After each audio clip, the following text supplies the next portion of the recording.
जय जय श्री राधे। भक्ति और विश्वास। एक गांव में एक बुजुर्ग महिला रहती थी। वो बहुत ही सरल भोली थी, जो जैसा कह देता था मान जाती थी। घर में बेटा बहू और नाती पोते थे। भोली दिन भर अपने नाती पोते को खिलाती रहती थी। वो कभी किसी से नहीं झगड़ती थी। मंदिर रोज दर्शन करने जाती थी। सब पूछे कि भोली मंदिर जाने से क्या मिलता है, तो भोली झट से कहती ठाकुर जी तो मिलते हैं। सब ठहाके मार के हंसते और भोली का मजाक उड़ाते थे। भोली किसी का बुरा नहीं मानती थी, हमेशा खुश रहती थी। एक दिन मंदिर के पुजारी को किसी काम से बाहर जाना था। उन्होंने भोली से कहा, माई ठाकुर जी से मिलने तो रोज आती हो, 2 दिन भगवान की पूजा तथा सेवा करो और भोजन बना कर खिलाओ। हमें जरूरी काम से बाहर जाना है, 2 दिन मंदिर में ही रहना अपने ठाकुर जी के साथ। भोली मान गई, बोली ठीक है, जैसा बनेगा खिला देंगे। 2 दिन की तो बात है, ठाकुर जी की बात थी, भोली कैसे मना करती। रोज मिलने भी जाती थी। भोली भगवान को मूर्ति नहीं इंसान की तरह समझती थी। हमेशा पुजारी जी से कहती थी, आप बहुत काम करते हैं, भगवान को रोज नहलाना, कपड़े पहनाना और फिर खाना बनाकर खिलाना। भगवान से कह दो अपना काम खुद करें। दिन भर सजे बैठे रहते हैं। पुजारी जी जानते थे कि ये तो भोली है, इसको कैसे समझाया जाए। पुजारी जी भी हंसकर रह जाते थे। पुजारी जी भोली को मंदिर की जिम्मेदारी सौंपकर चले गए।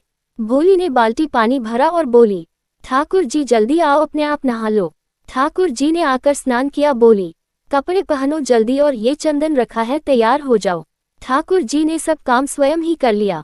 भोली ने रसोई बनाई, थाली परोस दी और कहा, जल्दी अपने आप भोजन करो। ठाकुर जी ने भोजन कर लिया। फिर भोली ने साफ सफाई की और फिर थक गई। फिर बोली, ठाकुर जी अब सो जाओ। ठाकुर जी सो गए और भोली भी वहीं बैठ गई। जब ठाकुर जी सो गए तो वो भी आराम करने कमरे में चली गई। इसी तरह 2 दिन बीत गए। पुजारी जी जब आए तो भोली से पूछा, हमारे ठाकुर जी की सेवा अच्छी तरह से की है ना। भोली बोली, हमने तो ठाकुर जी का बस भोजन बनाया, ठाकुर जी ने अपने सारे काम स्वयं किए। हम बूढ़े कैसे इतना काम करते। भोली बोली, हम बहुत थक गए हैं, अपने घर जा रहे हैं। पुजारी जी को भोली की बात पर विश्वास नहीं हुआ। बोले, भोली माए, एक दिन और काम कर दो, फिर चली जाना अपने घर। हम भी बहुत थके हुए हैं, एक दिन आराम कर ले तो ठीक रहेगा। भोली किसी तरह मान गई। भोली फिर वैसे ही ठाकुर जी को बुलाने लगी, जैसे पहले बुलाया था। पुजारी जी छुपकर सब देख रहे थे। ठाकुर जी आए और अपने आप स्नान करने लगे। जैसे ही पंडित जी ने ठाकुर जी के दर्शन किए, उनकी आंखों से आंसू बहने लगे। भगवान अंतर ध्यान हो गए।